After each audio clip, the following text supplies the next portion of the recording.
Okay, I've made some terrible mistakes here with my navigation. Gone to the wrong end of Gurnsey. Now tacking up and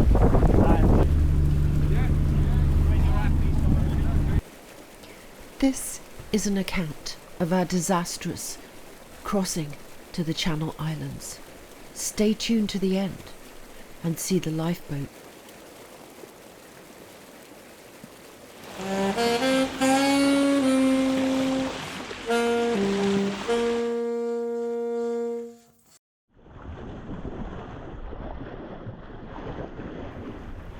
We've been to the Channel Islands before. We've crossed the channel quite a few times. It's a 75-mile crossing. Take us about 15 hours. We had a nice beam reach. Everything was going splendidly.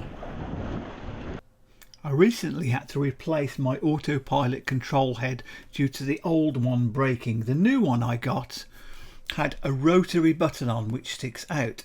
The rotary controller is much more intuitive, but the only problem, it is so easy to knock, take out the autopilot and take you off track. Unfortunately, somehow I knocked this and it did knock us off track. Let's go downstairs and have a look. On longer passages I always keep a logbook.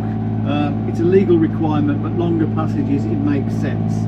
I also take my GPS positions from there every hour and plot them on my chart to see where I am.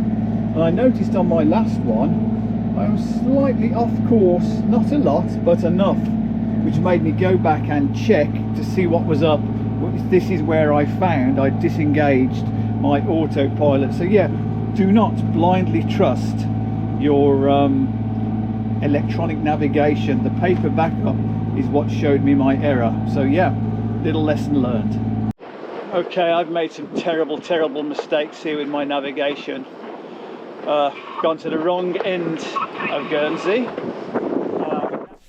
This has put me about 3 miles down from St Peter's Port entrance, but also with the wind on the nose and the tide on the nose, really struggling to penetrate in.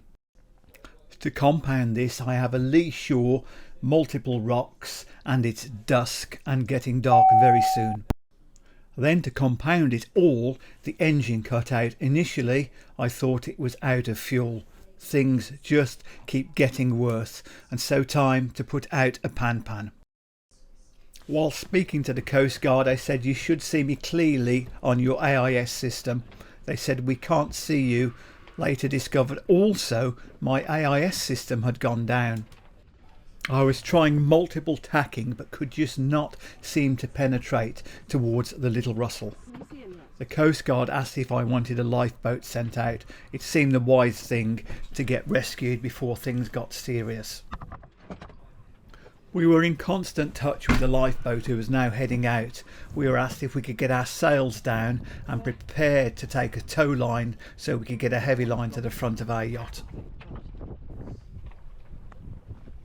I later discovered one of the reasons I was so far out on my navigation was due to some input errors with my Zeus touchscreen.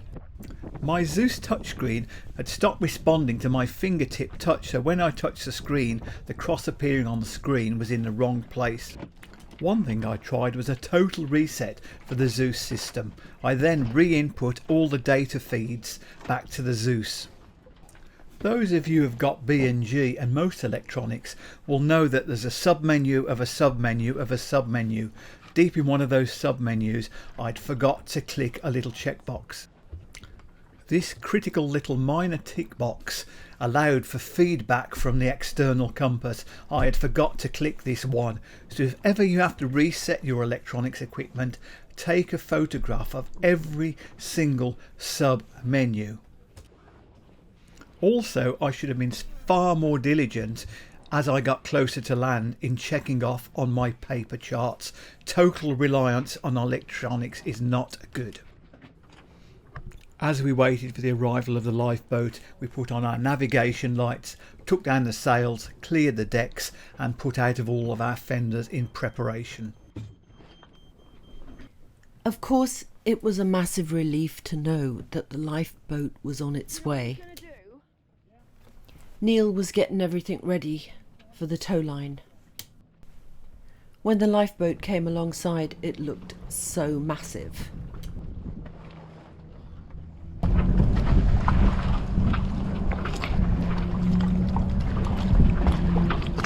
you want to put buoys out, or will they have them? They'll have them.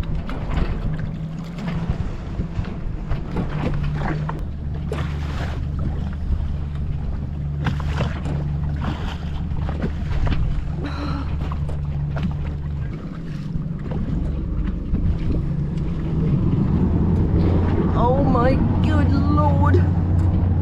Oh god!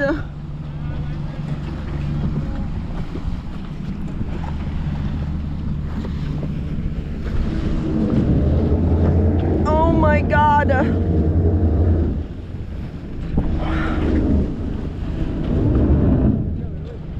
That's so scary.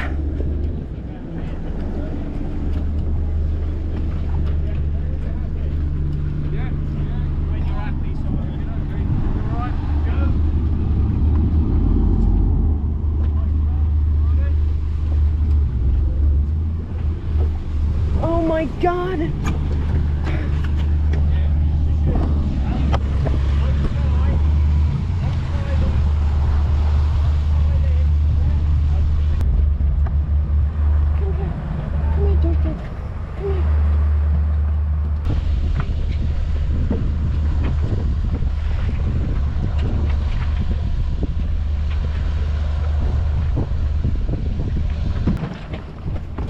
Do they understand that you've got no fuel? Yeah. And what do you think? Don't blame me, mate. Currently under tow for the RNLI, doing 7 knots over the ground, but wow, what a relief to see these guys.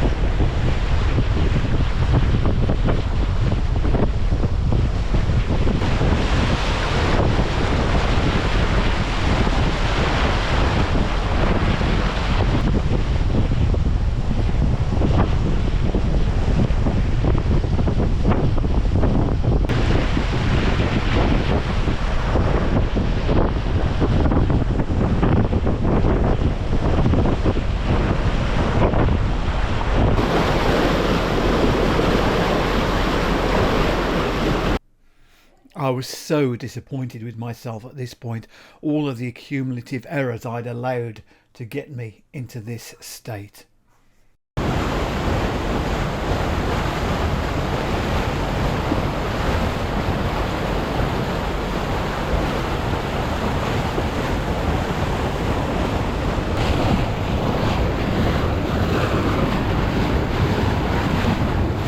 Centre there, if I could just pull it up slightly. I need my boat around there, so if you could tie it tight there, please. There? Yep. We ran out of fuel. Oh no! Yes. Is there anywhere around here? How far off were you? About 30 minutes. Oh, right. Yeah, so quite a distance. Do you want to steer, Neil? Do you want to steer or keep it central? If you could keep it central, please. Yeah, it's locked in central as we speak. Oh, okay, thank you.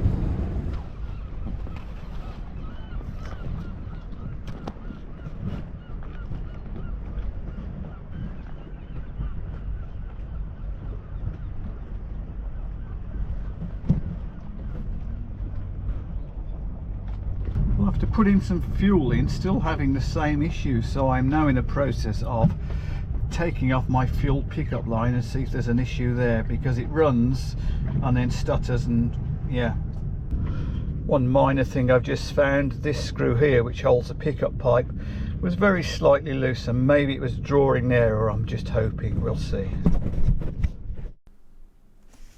Now, I'm a maintenance fitter by trade, and I have gone through everything on my engine. I've replaced every thermostat, every rubber hose, every single Jubilee clip on the boat. I've checked all of the wiring. I've replaced the water pump. But what I had never done was take the fuel tank apart, and the whole problem was caused by a loose Jubilee clip at the top of the fuel pickup pipe allowing air in. Wow.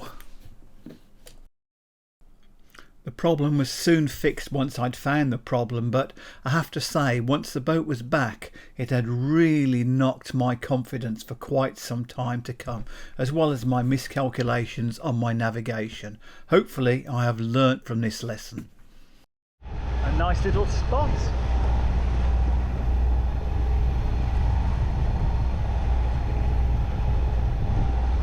Even the dog gets ice cream.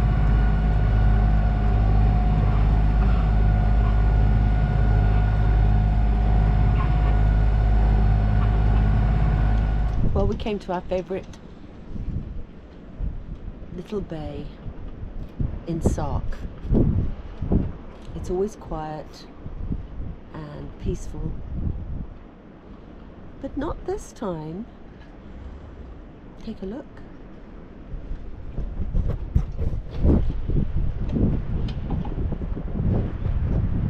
Three, 4, 5, 19, 20, 21, 22, and us, that's 23.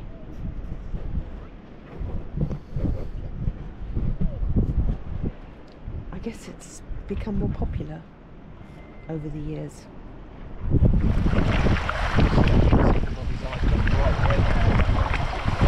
That's going to go tonight.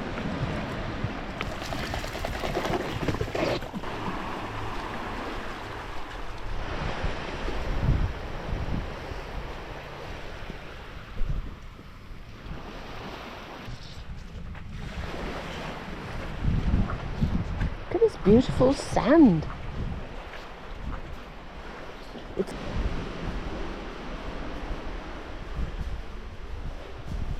Sing us a song, Neil. My old man cousin, he wears a Testament scarf, he wears cool gardening trousers, and it's in a council flat. Best one I've done, Murray, as well, I'm gonna say. When I feel like this and I want to kiss you, baby, don't say don't.